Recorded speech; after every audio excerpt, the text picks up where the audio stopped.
Hello Math 13-14 students. Let's begin lesson 2, equations and inequalities. We did some equations in lesson 1 as well, but they were all elementary equations. In other words, they were all reviews. Maybe except for one topic, those related to extraneous solution when you have x expression in the denominator, but otherwise they were all reviews. Now let's go ahead with something new. And for that, we need some preparations. Let's begin with complex numbers. Here's the definition. A complex number z is defined as x plus yi, where x and y are real, and I is a mysterious number so that its square is -1. This number I is called an imaginary number. Now, this kind of number is impossible for any real. Positive times positive is positive. Negative times negative is also positive. So there's no way you can get a negative number by squaring any real number. So this number is purely imaginary. And with this imaginary number, we can create a complex number, x plus yi, where x and y are real. We use these kind of naming. X is the real part of this complex number, y is the imaginary part, and I is the imaginary number. We use this kind of notation too, RE bracket C and IM bracket C. Now, you don't really have to get familiar with these kind of notations, even though they will show up at the end of trigonometry, Math 13-16. But please remember these names: the real part, the imaginary part, and the imaginary number. Of course, the definition as well, x plus yi. That's the definition, and let's talk about some properties of complex numbers. And let's talk about algebraic properties first. Those associated to addition and subtraction. If you add or subtract two complex numbers, basically we are adding the real parts together and imaginary parts together. Subtraction, pretty much the same. Subtract the real part, subtract the imaginary part. A1 plus A2 or A1 minus A2, B1 plus B2, B1 minus B2. This time I'm using A and B instead of x and y for complex numbers. And later I may use still different expression, R plus SI or something. I'll mix those up. If I use uniform notation all the time, it gives a wrong impression to students. You have to do it that way, but I want to break it. So basically, in addition, all you have to do is just use I as a character and take the like terms together. Now let's do multiplication. And the multiplication is kind of like that too. Use I as just another character, and then do the foiling and take the like terms together. So foil A1 times A2, and then outside A1 times B2I, and then B1 times A2I, and finally B1 times B2 I squared. But I squared is -1. So I don't have colors because I didn't initialize this notebook. So I squared is -1. That's the way we define the imaginary number, remember? So if you use that and simplify, that's what you're going to get. Now, with all those A's and B's, it may look really complicated, but if you actually do an example problem, you'll see. Let's see, do we have an example problem? Okay, all right. Here is a multiplication problem, so let's work it out. Copy and paste this thing, and then let's work it out. First, 3 times 4, so 12i, and then outside 3 times 1. Inside, I times 4i, and then last, I times 1. So what did I do? I did nothing more than just multiplication regarding I as just another character. But in the next step, I have to recognize that I squared is -1. So let me rewrite this into 12i plus 3 plus 4 times -1 plus I. So we get this simplification. As a matter of fact, nobody writes like this. I squared is -1. That's correct, but 4 times -1 like that, come on, nobody does it this way. You're going to do it this way. And then you're going to get this simplification. Let's see, 3 minus 4 is -1. And then 12 plus 1 is 13. So that's your number. -1 plus 13i. Express it in x plus yi form, and here we go. So just FOIL out, and then remember one thing, I squared is -1.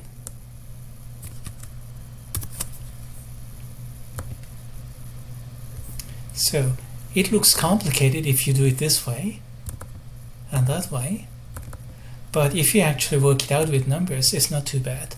Just a foiling, and remember one thing, I squared is -1. Finally, division. Okay, this is going to be a bit more challenging. We have, oh boy, can you follow this? Even if I increase the font, can you follow this? I don't think so. So let's go ahead with the actual example problem, and let's close that. And alright, here's a nice problem. Let's go ahead with this problem.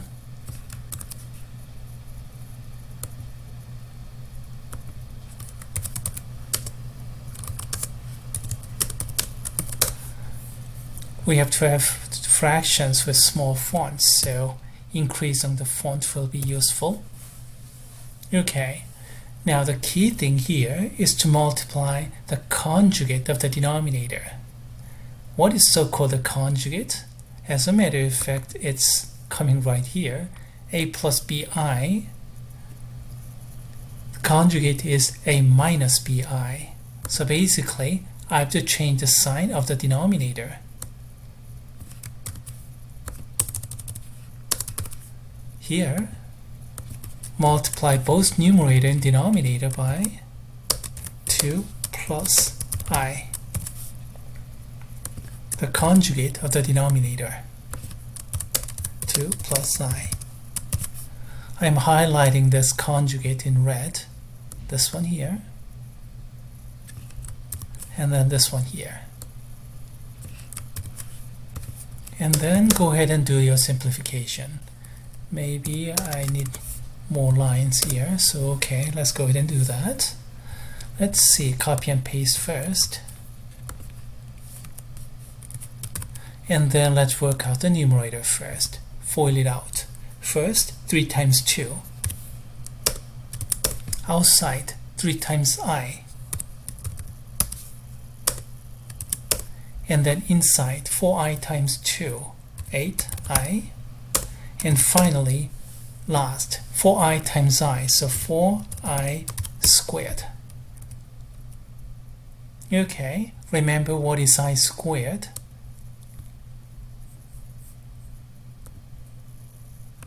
Remember what's I squared? I'm going to replace it to -1 shortly, but denominator first. FOIL it. Alright, first 2 times 2 is 4. Outside, 2 times I, 2i. Inside, minus 2i. Negative I times 2, excuse me. And finally, negative I times I, negative I squared. Again, please remember what is I squared. Okay, let's go ahead and simplify this now. Copy and paste, and then remember this is -1, that is -1. Of course, nobody's gonna write like this.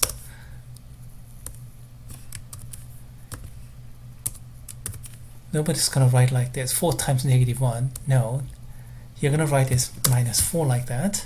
And here, nobody's going to write this negative of minus 1. You write it as plus 1 like that. And of course, further simplification is in order. 6 minus 4 is, copy and paste first. And then the numerator. 6 minus 4 is 2. And 3 times 8 is 5. So we get 2 plus 5i in the numerator. And then in the denominator, what do you get? 2i cancel out. They go away. And 4 plus 1 is 5. We're almost there. The problem asks us to use x plus yi forms. So let's break it up. 2/5 plus 5/5 I. But of course, nobody writes like this. What is 5/5? It's just 1.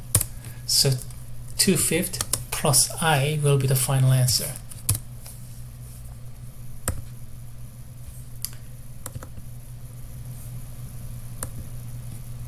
Excuse me, it's supposed to be 2/5 plus 11/5. Oh, I must have made some computation mistakes somewhere. Oh, yes. 3 plus 8 is not 5. 3 plus 8 is 11. Luckily, my mistake was at the very last step. So, correcting it was easy. Oh, okay, alright. You know, I really miss in-class environment. If I made a mistake like this in class, there must have been a student who catched it. But luckily, I caught it myself. Alright, so this is how you do complex division. Multiply the conjugate of the denominator to both numerator and denominator, and then simplify the usual fashion. FOIL out, and then I squared is -1. You'll see about 50-50 chance or a little bit higher to see this kind of problem in the exam. Multiplication or any other kind of complex number computation, they're not really worthy of exam problem. Division, oh yes it is. So high chance, half the chance, 50-50, or quite probably more. So keep that in your mind. There are a lot of other aspects of complex numbers, but as far as the exam preparation is concerned, by far the most important is the division. Remember, what is the so-called conjugate? Changing the sign of the imaginary part. A plus bi, changing to a minus bi. If it is already a minus bi form, conjugate, you get a plus bi.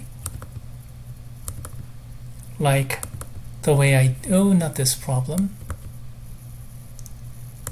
The way I did here, let me take bigger font.